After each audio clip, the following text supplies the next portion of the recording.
Então, dando prosseguimento à questão que a gente já vinha vendo do panorama da logística no Brasil, a gente vai entender um pouco mais sobre a infraestrutura logística brasileira. Eu já tinha falado sobre muita coisa e muita gente nos comentários falou sobre suas opiniões, são opiniões muito pertinentes, principalmente com relação à adoção da ferrovia, né? Porque nós deixamos no nosso país a nossa ferrovia ser sucateada, o meio de transporte mais barato que existe, né? Mas paciência. Então, a infraestrutura logística no Brasil, a gente cabe uma reflexão. Criam riquezas as mercadorias que se deslocam de sua fonte de produção para os mercados consumidores. Desde 1776 já se sabia disso, pessoas já pensavam sobre essa questão.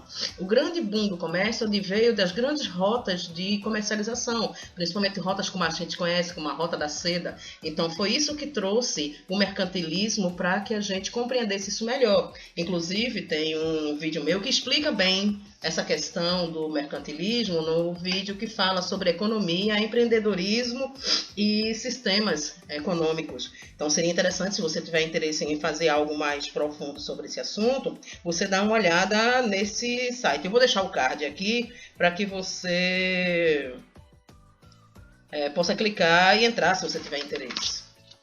Então, os preços de fretes no Brasil, no mercado brasileiro, no mercado rodoviário, eles estão abaixo da média dos Estados Unidos, a carga nossa é de baixo valor agregado, as distâncias percorridas são maiores, a gente tem um excesso de oferta de serviço de transporte, uma grande quantidade de caminhoneiros, e é um setor fácil de entrar, mas difícil de sair, porque ele requer grandes investimentos, né? O Brasil ele precisa reduzir seus custos. E como a gente reduz esses custos? Um dos motivos é a questão da logística. Então, o valor que a gente acrescenta dentro do produto interno bruto é uma quantidade imensa. Então, 13 bilhões é adicionado no setor de transporte. A gente tem que reduzir isso aí porque isto é um custo muito alto. Então, a gente gasta aqui, de carga movimentada por ano, 757 bilhões. É muito dinheiro, não é? Então, para a economia direta, nós poderíamos aí reduzir essa questão em pelo menos 5,3 bilhões. Vocês veem que é uma economia significativa. Você tem uma ideia? É a metade do que a gente vende de exportação para a China. Então, 50% do nosso frete está indo embora. Parâmetros de comparação entre os 3 modais de transporte mais usados no Brasil. Se a gente for carregar uma carga de 6 mil toneladas, quanto a gente gastaria se eu tivesse 6 mil toneladas de soja, por exemplo? Se for no hidroviário, eu precisaria de um comboio duplo Tietê, que são 4 comboios chatos e um empurrador, porque a carga hidroviária, quando a gente for ver em profundidade, vocês vão ver que ela é empurrada, ela não é puxada, que é mais econômico. Então, eu gastaria para carregar 6 toneladas, um comboio só. E ele tem um comprimento de 150 metros. Não tenho mais problemas. Se for na ferrovia, com aproximadamente 3 comboios Hopper, o que é um comboio Hopper? São 86 vagões de 70 toneladas. E eu vou precisar de 1,7 km de equipamento para poder de espaço. Então, isso aqui, no hidroviário, nós gastamos 150 metros de espaço. No ferroviário, 1,7 km. E no rodoviário, gastamos 3,5 km de espaço ocupado nas estradas, e isso, quando ela está em movimento, 26 km. Então, isso é uma quantidade muito grande para carregar 6 mil toneladas. Eu não estou falando de toda a carga do Brasil, tá? Para o transporte rodoviário, 172 carretas de 35 toneladas, ou aquelas bitrem graneleiras, que são aquelas que a gente chama aqui no Nordeste de trem-minhão, que ela tem vários comboios intercalados, normalmente 2 ou 3, que é o que a legislação deixa possuir.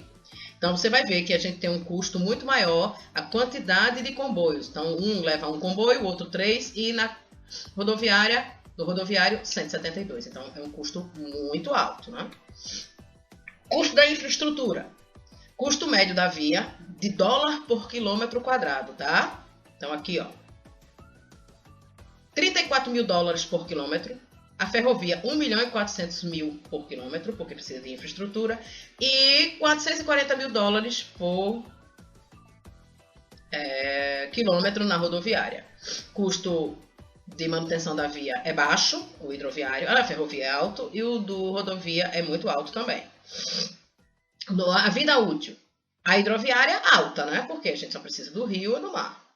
Então, aí os equipamentos duram por volta de 50 anos. A ferrovia, a durabilidade é alta, a gente utiliza os equipamentos por 30 anos. A rodoviária é baixo a vida útil e leva 10 anos para se decompor. Distribuição de cargas no transporte no Brasil. Essa matriz aqui, a atual e a futura. A 2005 nós temos 58% na rodovia e 25% na ferrovia, 13% aquaviário, 3,6% dutoviário e 0,4% aéreo. Já em 2025 a previsão é 33% rodoviário, 32% ferroviário, 29% aquaviário, 5% dutoviário e 1% aéreo. Vocês veem que é uma previsão de melhoria, né? Então, os benefícios resultantes dessa mudança, dessa matriz de transporte, isso é uma decisão governamental. A gente vai ter uma produção de 850 unidades, né, de carga para 1.510. Então, isso é um aumento significativo. Faz com que a gente tenha 38% de eficiência energética, 41% de redução de consumo de combustível, 32% de emissão de CO2 e 39% de redução de óxidos nitrosos. Então, é um fato importante, né? Produtividade do transporte de carga no Brasil é de 22%. Então, isso é muito baixo. Rodoviária, 0,6% de produtividade. Nos Estados Unidos, 1,8%. Ferroviário no Brasil, 9,3%. Nos Estados Unidos, 21,2%. O aquaviário, 8,2%. E nos Estados Unidos, 17,1%. No geral, o Brasil, se tiver 1 ponto, os Estados Unidos teriam 4,5 pontos a mais. Então, vocês veem a probabilidade de necessidade que a gente tem aqui, né, de melhoria da nossa matriz de transporte. Então, como é a infraestrutura e a logística no Brasil? O Brasil fica em 129º lugar no ranking mundial. Uma colocação muito baixa. Nós somos piores que a Colômbia, o Chile, a Argentina e o Paraguai. E quais são os melhores? Singapura, Hong Kong, Nova Zelândia e Estados Unidos. Então vocês veem que a gente está muito longe do que deveria, né? A infraestrutura, né, os executivos das 50 maiores empresas no Brasil, eles deram 5,2 de nota para a nossa logística.